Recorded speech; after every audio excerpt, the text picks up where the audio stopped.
چونکہ لبرلزم کی لہر چلی ہوئی تھی پاکستان میں اور سیکولرزم کی لہر چلی تھی، روشن اسلام تھا، اب دوبارہ جہادی اسلام دوبارہ شروع ہو رہا ہے، دوبارہ امید گل اور سمیع الحق دونوں مل کر پھر ایک نئی اسٹریٹجی پاکستان کے دفاع کے لیے بنا رہے ہیں اور نئے لوگ ان کے ساتھ شامل ہوں گے۔ خوب ظاہر ہے کہ یہ دفاع پھر اندرونی بھی ہوگا، بیرونی بھی ہوگا۔ اندرونی دفاع میں پھر شیعہ ہی اس کا ہدف ہوں گے اور واضح علامتیں اس کی موجود ہیں، ظاہر ہے کالعدم جماعتیں لا کر، اور دفاع کونسل کانفرنس میں فرقہ وارانہ قراردادیں پیش کر کے یہ انہوں نے باقاعدہ پیغام دیا ہے کہ وہ چاہتے ہیں یہ کام پھر دوبارہ شروع کریں گے۔ مینار پاکستان میں عنوان دفاعی کونسل تھا لیکن قراردادیں فرقہ وارانہ تھیں۔ فرقہ وارانہ قراردادیں اس بات کی علامت ہیں کہ داخلی جہادی و خارجی جہادی دونوں مل گئے ہیں آپس میں اور پھر ملک کو انہی حالات کی طرف لے کر پھر جانا چاہتے ہیں جو پہلے منظم طریقے سے شروع کیے ہوئے تھے انہوں نے۔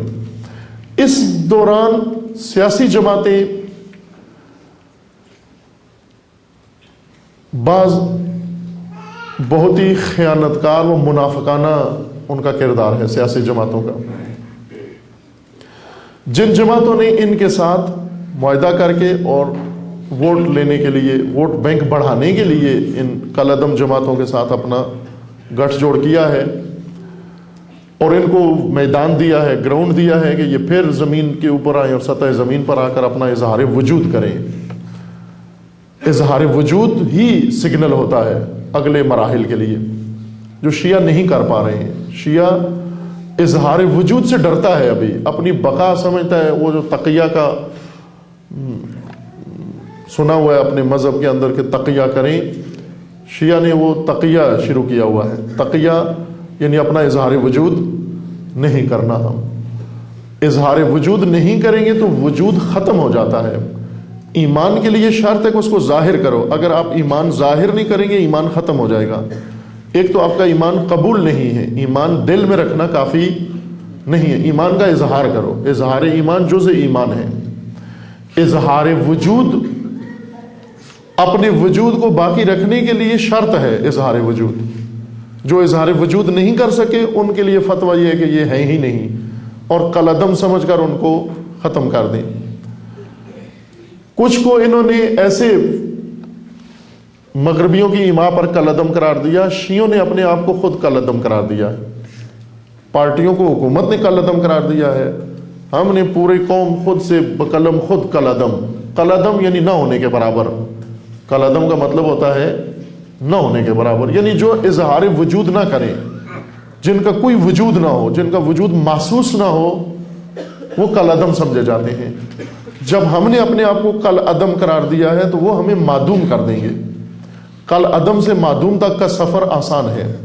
کالعدم یعنی ہوتے ہوئے نہ ہونے کے حد تک بننا، اور معدوم یعنی واقعا ہی مٹا دینا، صفحہ ہستی سے ہی ختم کر دینا۔ عزیز من، اس وقت انہیں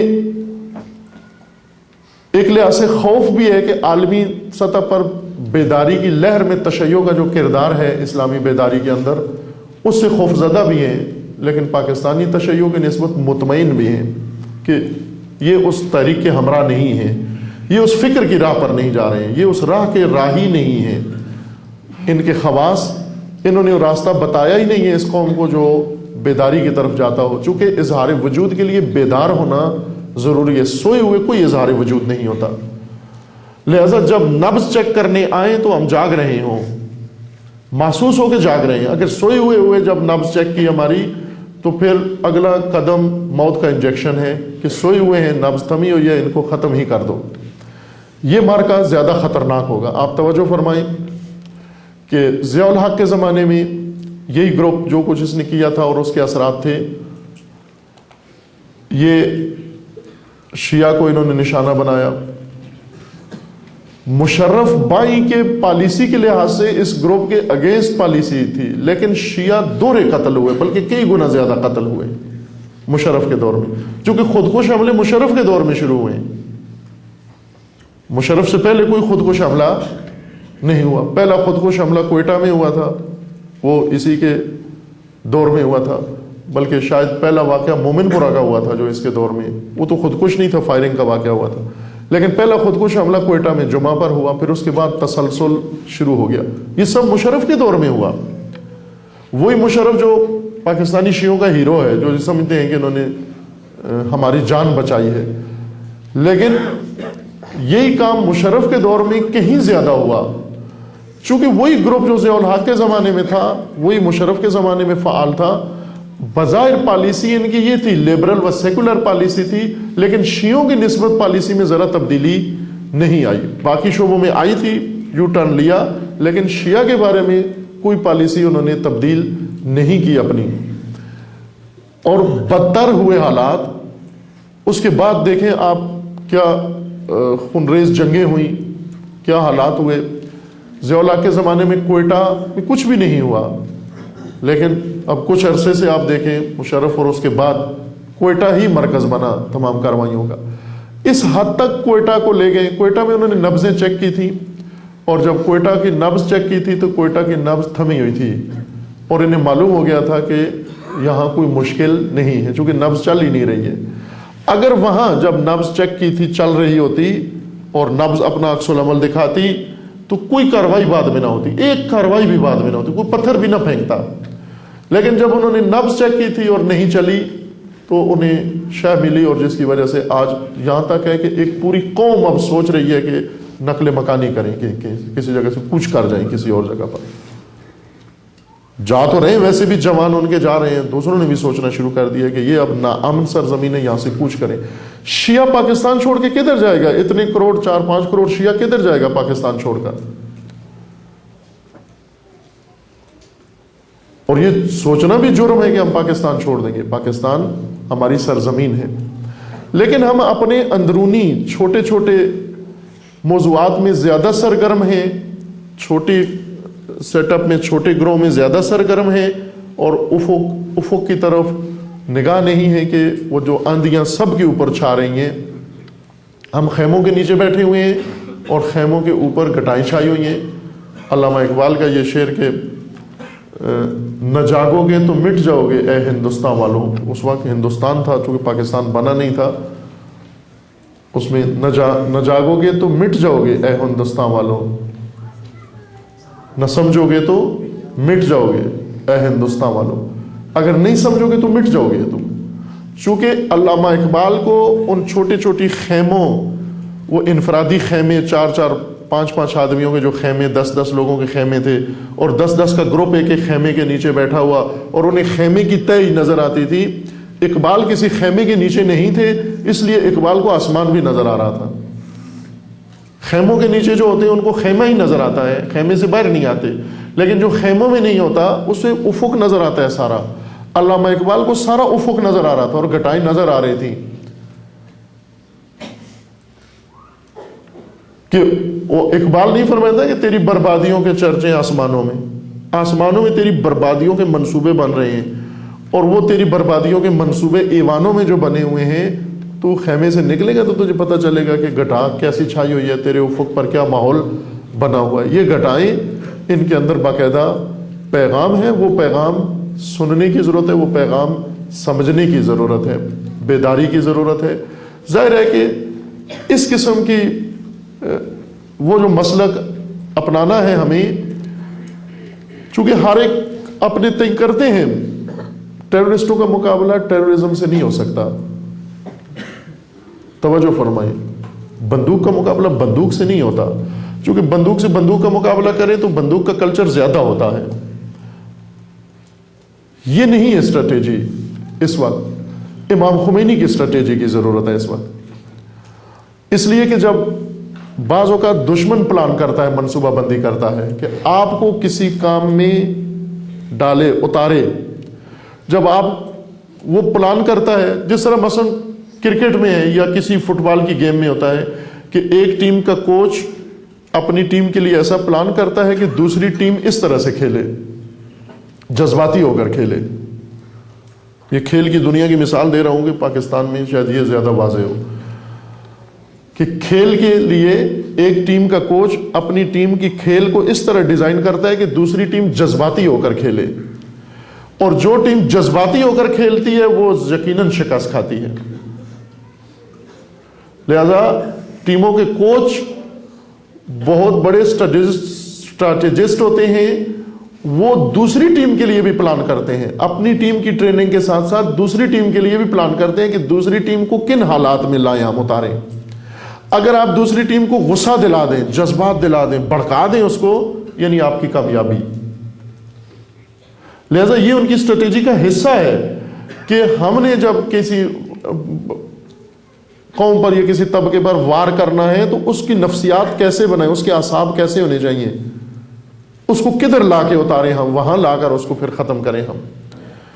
جبکہ ہم اپنے رہبر, اپنے امام, اپنے لیڈر کی اسٹریٹجی پر چلیں گے تو کامیاب ہوں گے. جنگ صفین میں یہی ہوا. جنگ صفین میں شامیوں نے ایک تو شامی فوج کے لیے پلان کیا, لیکن اس مشاور نے امیر المومنین کی فوج کے لیے بھی پلان کیا کہ امیر المومنین کی فوج کیسے سوچے. لہذا انہوں نے جو نیزوں پہ قرآن اٹھائے وہ شامی فوج کے لیے نہیں تھے, وہ امیر المومنین کی فوج کے سگنل تھے کہ یہ کیسا سوچیں, یہ کس طرح سے آئیں, یہ کس طرح سے میدان میں آئیں. اور امیر المومنین کی فوج کی سادہ لوحی یہ تھی کہ انہوں نے ویسا ہی عکس العمل دکھایا جیسا شامی فوج کے مشاورین چاہ رہے تھے. انہوں نے یہ کہا کہ ہم یہ کام کریں گے, مقابلے میں یہ ایسی حرکت کریں گے, نتیجہ کیا ہوگا؟ نتیجہ علی کی حکومت سے معزولی. اور وہی ہوا, بالکل ہو بہو وہی ہوا جو شامی اسٹڈیز نے سوچا تھا, وہی ہوا بالکل. اور یہ ناکام ہونا چاہیے کہ اگر وہ پلان بناتے ہیں, خوب ظاہر ہے کل عدم جماعتوں کے ذریعے, دوسروں کے ذریعے سے, تو اس میں سگنل ہے کہ اس کا مطلب یہ ہے کہ اب یہ اس طرح سے آئیں گے, اتنا آگے آئیں گے. یہاں پر جب آئیں گے وہی چیز جو ہم چاہتے ہیں وہ ماحول بن جائے گا, فراہم ہو جائے گا اور ہم اپنی کارروائی شروع کریں گے. لیکن امام خمینی رضوان اللہ تعالیٰ علیہ وہ جس راستے کو تجویز کرتے ہیں وہ بیداری کا راستہ ہے, اظہار وجود کا راستہ ہے. بیداری کا راستہ اور اظہار وجود کا راستہ اور وحدت کا راستہ. کہ آپ امام کی جو اصطلاح تھی حضور در سہنے, حضور در سہنے, یہ ہتھیار ہے امام کا. توجہ کریں, توپ کی ناکامی اور ہتھیار کی ناکامی یہ نہیں ہو سکتی کہ آپ وہی ہتھیار آپ بھی یوز کریں. توپ کی ناکامی, ٹینک کی ناکامی ہو سکتی ہے کہ جب لوگ میدان میں اتریں, جب لوگ آ جائیں. حضور در سہنا یعنی میدان میں حاضری, حضور در حاضری. اب میں کل پرسوں ایک جگہ پر گیا تھا, وہاں وہ تبرک پکا کے لائے مومنین, تو ساتھ ہی کہہ رہے تھے کہ یہ حاضری ہے. حلوے کا نام حاضری رکھا ہوا تھا کہ یہ حاضری ہے. میں نے وہیں عرض کیا ان کی خدمت میں کہ جس قوم کی حاضری حلوہ بن جائے وہ قوم ایسے ہی ہوتی ہے. حاضری کا مطلب یہ ہوتا ہے کہ آپ حاضر ہوں, آپ خود حاضر ہوں کسی جگہ پر, نہ کہ حلوہ حاضر ہو آپ کے دسترخوان پر. آپ حاضر ہوں کسی میدان کے اندر. اس وقت ہم نے میدان خالی چھوڑے ہوئے ہیں, جن میدانوں میں ہونا چاہیے ہم نے خالی چھوڑے ہوئے ہیں. ان میدانوں میں حضور, یہ امام خمینی کی اسٹریٹجی ہے, بیداری کے ساتھ, آگاہی کے ساتھ. وہاں حاضر ہونا ہی ہمارا بہت بڑا اقدام ہے. اس وقت بہترین عمل, آئیڈیل عمل یہ ہو سکتا ہے ساری کارروائی کے جواب کا کہ شیعہ قوم پھر ایک دفعہ مینار پاکستان میں جمع ہو کر ایک سگنل ان کو بھی دے دیں کہ ہم مرے ہوئے نہیں. لیکن آیا ہم ہیں اس قابل ہیں, ابھی کر سکتے ہیں اتنا حضور میدان میں, صرف حضور در میدان. خدا شاہد ہے کہ یہ جو پلاننگ انہوں نے بنائی ہے, یعنی شیطان نے جو نقشہ بنایا ہے, مکرو, شیطان نے مکر کیا ہے, وہ مکر اللہ, اللہ نے بھی نقشہ بنایا ہے. اللہ کا نقشہ ان کے نقشوں پر غالب آ جائے گا. مکرو و مکر اللہ واللہ خیر الماکرین. اللہ کا نقشہ کیا ہے کہ آپ دو گنا حاضر ہوں. جب ایک قوم حاضر ہوتی ہے آپ کے مقابلے میں لشکر تیار کرتی ہے, جمع ہوتے ہیں, آپ دو گنا حاضر ہوں, دو گنا حاضر ہوں. آپ پاکستان کو آپ بچائیں, نہ کہ دوسروں کا کوڈ استعمال کر کے ان کے ساتھ ہم بھی شامل ہو جائیں. یہ کوڈ دوسروں کے ہیں. ہم پاکستان کو بھی مدافع بنے, ہم دین کے بھی مدافع بنے, ہم شیعہ کے بھی مدافع بنے, ہم سنی کے بھی مدافع بنے, ہم پاکستان کو عزت کی طرف لے کر جائیں، چونکہ امام خمینی کا راستہ عزت کا راستہ ہے، ذلت سے نکلنا ہے، پاکستان کو ذلت سے نکالنا ہے۔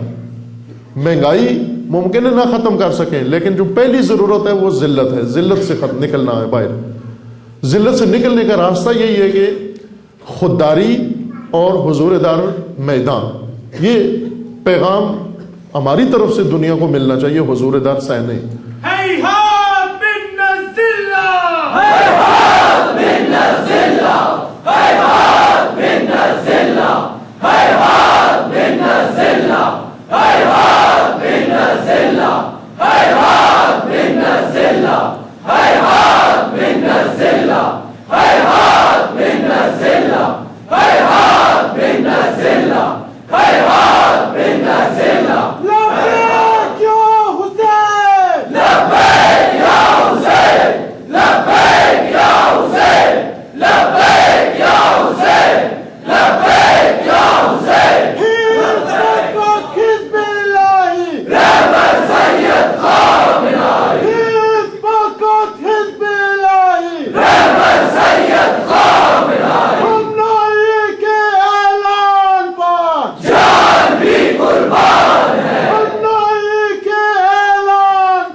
محترم باز بلند صلوات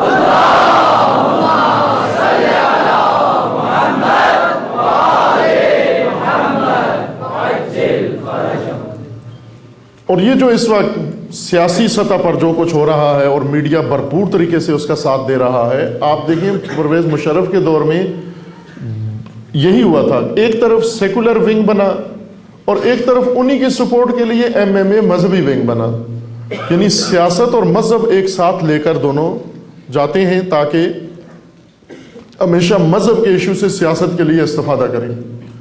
مشرف کے دور میں یہی مذہبی طبقہ، البتہ دوسرے چہرے یہی استاد المجاہدین اس میں بھی شامل تھے، پھر نکل گئے چونکہ ان سے بڑے مجاہدین اس میں موجود تھے، بڑے استاد موجود تھے وہاں پر اس میں، لہذا ایم ایم اے کے نام سے مذہبی جماعتیں جمع ہوئیں اور یہ جماعت اسلامی اس میں بھی شامل تھی، دوسرے پارٹیاں بھی اس کے شامل، حتیٰ وہ لوگ بھی شامل تھے جن کی کوئی ایک فرد بھی جماعت کے اندر نہیں تھا، وہ بھی اس میں شامل تھے۔ یہ چہرے اس وقت بنائے گئے تھے تاکہ اس کو تحفظ دے سکیں اور انہوں نے بھرپور طریقے سے حمایت کی۔ آپ کو معلوم ہونا چاہیے کہ پارلیمنٹ میں مشرف نے جتنے فیصلے کروائے ہیں ایم ایم اے کی مدد سے کروائے ہیں۔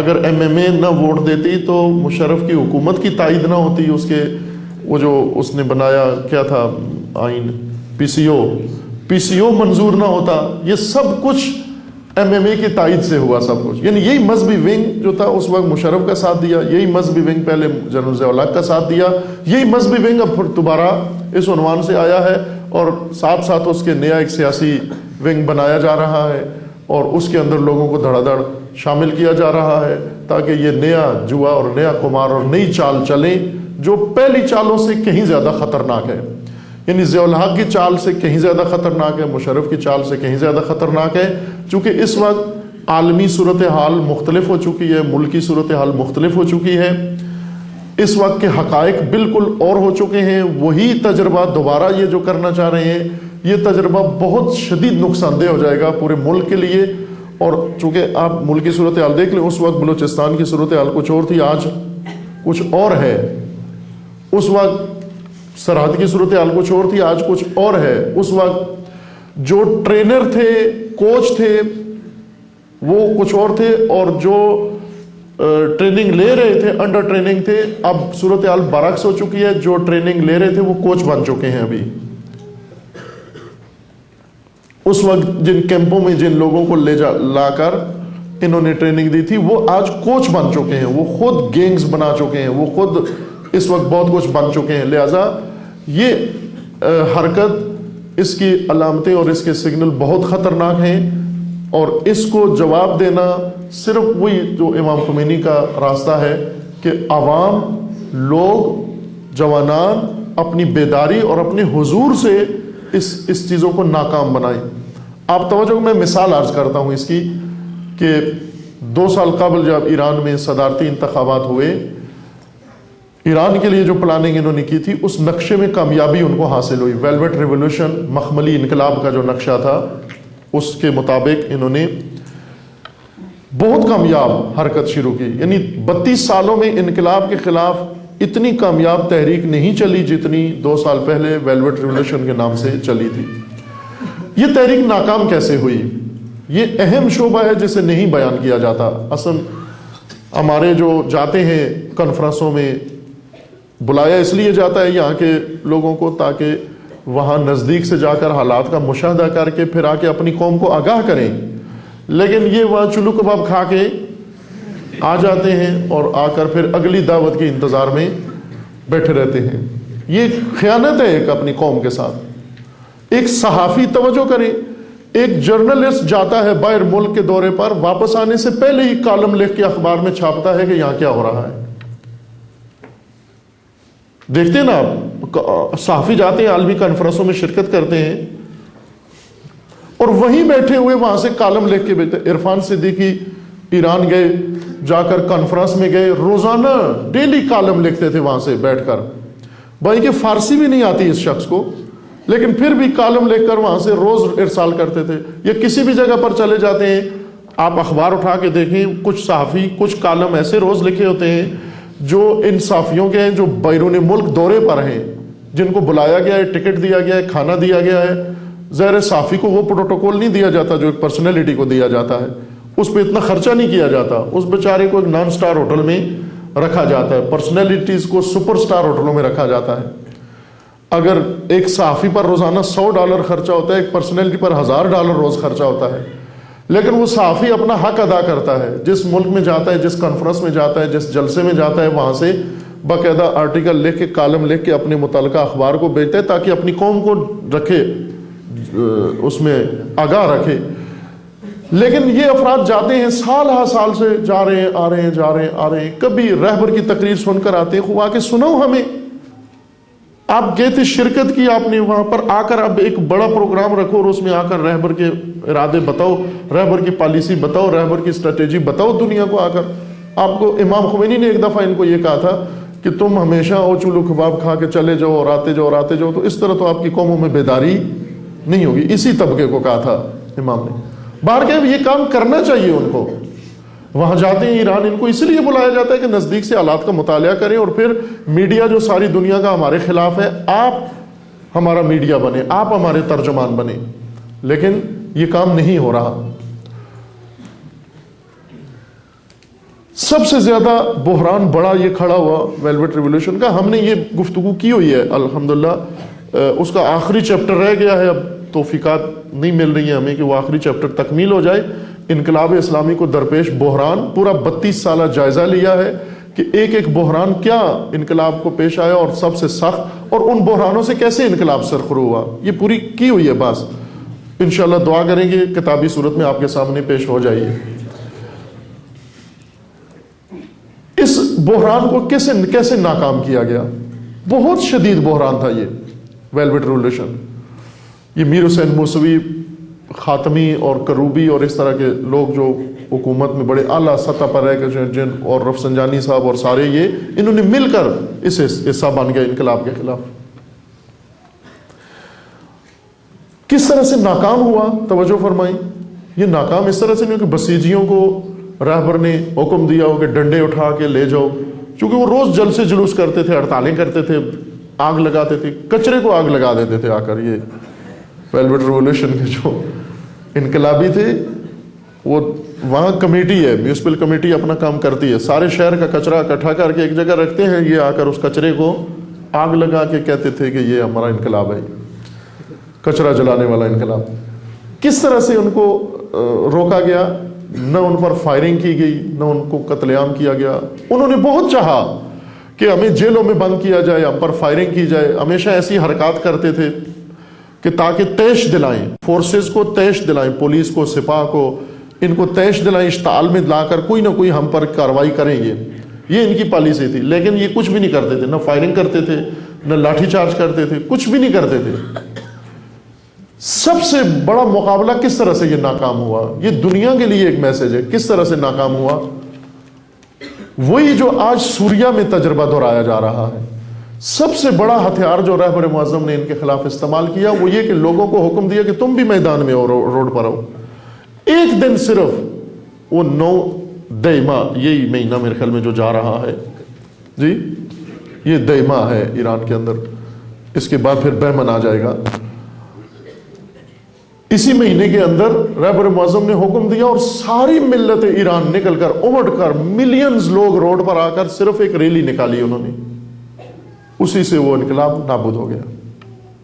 پورا دشمن کا نقشہ شرق و غرب نے مل کر، سعودی عرب میں سعودی عرب نے بہت بڑی انویسٹمنٹ کی تھی، ملینز ڈالر سعودی عرب نے اس مارکے کے لیے لگائے ہوئے تھے، متحدہ عرب امارات نے لگائے ہوئے تھے، کینیڈا نے لگائے ہوئے تھے، اور کس کس ملک نے اس کے اندر پیسہ لگایا ہوا تھا.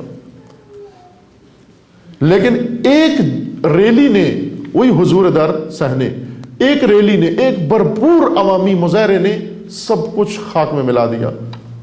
خوفزدہ ہو کر گھروں میں جا بیٹھے، اور پھر کبھی بھی آج تک نہیں نکلے پھر باہر، اور نہ جرأت کریں گے کبھی نکلنے کے لیے. یہ جو اشارہ کر رہا ہوں آپ کی خدمت میں کہ ہتھیار جو امام نے بھی یہی ہتھیار استعمال کیا تھا کہ لوگ باہر نکلیں. بس امام فرماتے تھے خالی ہاتھ باہر نکلو، مسلح فوج کے مقابلے میں خالی ہاتھ بے شک، لیکن باہر نکلو، تم گھروں سے باہر نکلو. تم اندر دبک کے بیٹھے رہو گے تو ختم کر دیے جاؤ گے، باہر رہو گے تم بچ جاؤ گے. ہم گھروں میں ڈر کے بیٹھتے ہیں کہ گھر میں بیٹھیں گے بچ جائیں گے. امام فرماتے ہیں یہی موت ہے تمہاری. بچنا ہے تو گھر سے نکل کر باہر آؤ، اپنا اظہار وجود کرو. یہ بہت ضروری ہے عزیز من. جہاں پر اظہار وجود ہمیں کرنا چاہیے وہاں پر اس کے لیے ہمیں اظہار وجود کرنا چاہیے. اب بہت سارے واقعات جزئی ہوتے ہیں اور عمومی بھی ہوتے ہیں. میں وہ دوسرا واقعہ جو ہمارا ادھر لاہور کے ہوا، پنجاب یونیورسٹی کا ہوا، میں نہیں چاہتا تھا اس سطح کی گفتگو میں اس کو لے آئیں گے. وہ ایک چھوٹی سطح کا واقعہ ہے، لیکن در عین حال بھی اس قسم کے مسائل کیسے حل ہوں گے کہ اس یونیورسٹی کے اندر کنسرٹ ہوتے ہیں، ڈانس ہوتا ہے، اس یونیورسٹی کے اندر فساد و فحشا ہوتا ہے، اس میں ہر فرقہ اپنا اظہار وجود کرتا ہے. شیعہ کو حق نہیں ہے، اجازت نہیں ہے. کیوں نہیں ہے اجازت؟ وہ ہونی چاہیے. کیسے ہوگی یہ اجازت؟ حضور سے ہوگی، حاضری سے ہوگی کہ وہاں پر حاضر ہوں تو کچھ ہوگا. وہ اگر ہم حاضر ہی نہیں ہیں، کسی میدان میں حاضر نہیں ہے، تو ہمیں جن جگہوں پر ہمیں حق دیا جا رہا ہے وہاں بھی ہم سے چھین لیا جائے گا. جن جگہوں پر کوئی مشکل نہیں ہے وہاں بھی ہمارا یہ حق ہم سے چھین لیا جائے گا. اور ہوا ہے ایسے. پہلے دن ایک یونیورسٹی میں یہ حادثہ ہوا، دوسرے دن کنفرم پروگرام دوسری یونیورسٹی میں تھا، انہوں نے کینسل کروا دیا کہ یہاں بھی نہیں کر سکتے آپ. اور آہستہ آہستہ اب ساری یونیورسٹیوں میں ہوگا. یہ ایک بنیادی حق ہے ہمارا اور یہ ہونا چاہیے. ایک تنظیمی مسئلہ نہیں ہے، یہ ایک مکتب کا مسئلہ ہے، مذہب کا مسئلہ ہے، اور اس کے لیے فرد ذمہ دار ہے اس چیز کے لیے. یہی نبضیں ہوتی ہیں، چیک کرتے ہیں. ان نبضوں میں کند نبضیں ہو تو پھر بات آگے بڑھ جاتی ہے. اگر یہاں پر بھرپور حضور ہو اور اس کے ذریعے سے اظہار وجود ہی صرف کیا جائے، مسئلہ سارے حل ہو جاتے ہیں. اس مسئلے کا رائے حل کیا ہے؟ ایک بھرپور اظہار وجود. آج جو نقشہ یہ گٹا چھا رہی ہے پھر دوبارہ ملک کے اوپر، اس تحقیر شدہ ملک کے اوپر، تباہ ملک کے اوپر، ایک معیشت برباد جس ملک کی ہو چکی ہے اس ملک کے اوپر جو گٹا چھا چکی ہے، اس سے نکالنے کے لیے بھی ہمیں پھر ضرورت ہے کہ ہم اظہار وجود کریں. اپنا خیموں کے اندر بیٹھ کر نہیں ہو سکتا اظہار وجود. صرف ایک دوسرے کو نظر آتے ہیں ہم، لیکن دوسروں کو بھی نظر آئے. ہم ابھی جن خیموں میں ہم بیٹھے ہوئے ہیں صرف ایک دوسرے کو دیکھ رہے ہیں. ہم 4 آدمی ایک خیمے میں، 4 آدمی دوسرے خیمے میں، ایک دوسرے کو دیکھ رہے ہیں. باہر بھی نظر آئے ہم، لوگوں کو بھی نظر آئے، دنیا کو بھی نظر آئے ہم کہ یہ ہیں ادھر، یہ رائے حل ہے. اور انشاءاللہ جیسا میں نے اشارہ کیا کہ اللہ تعالیٰ کا وعدہ ہے کہ مکر و مکر اللہ واللہ خیر الماکرین. تمام مکر انشاءاللہ اس راہ الہی سے ان کے نابود ہو جائیں گے، بشرطے کہ ہم وفا کریں عہد الہی کے ساتھ، راہ الہی کے ساتھ، اور ہم اپنے فرائض بر وقت و بجا انجام دیں انشاءاللہ۔ اللہ کا وعدہ ہے ان تنصروا اللہ ینصرکم، اور ہمیشہ خدا سے یہی دعا بھی ہمیں مانگنی چاہیے کہ اللہم افرغ علینا الصبر وثبت اقدامنا وانصرنا علی القوم الکافرین، کہ خداوند تبارک و تعالیٰ انشاءاللہ پاکستان کو بھی ان شرور سے بچائے، ملت پاکستان کو بچائے، شیعہ سنی دونوں کو محفوظ رکھے، اور بالخصوص تشیع پاکستان کو، یہ جو گھٹائیں چھا رہی ہیں انشاءاللہ ان کی گزن سے خداوند تعالیٰ محفوظ رکھے انشاءاللہ، اور ان جوانوں کے اندر اور پوری ملت کے اندر وہ بیداری پیدا ہو کہ تاکہ آگاہانہ طور پر ہم اپنے وجود کو باقی رکھ سکیں انشاءاللہ۔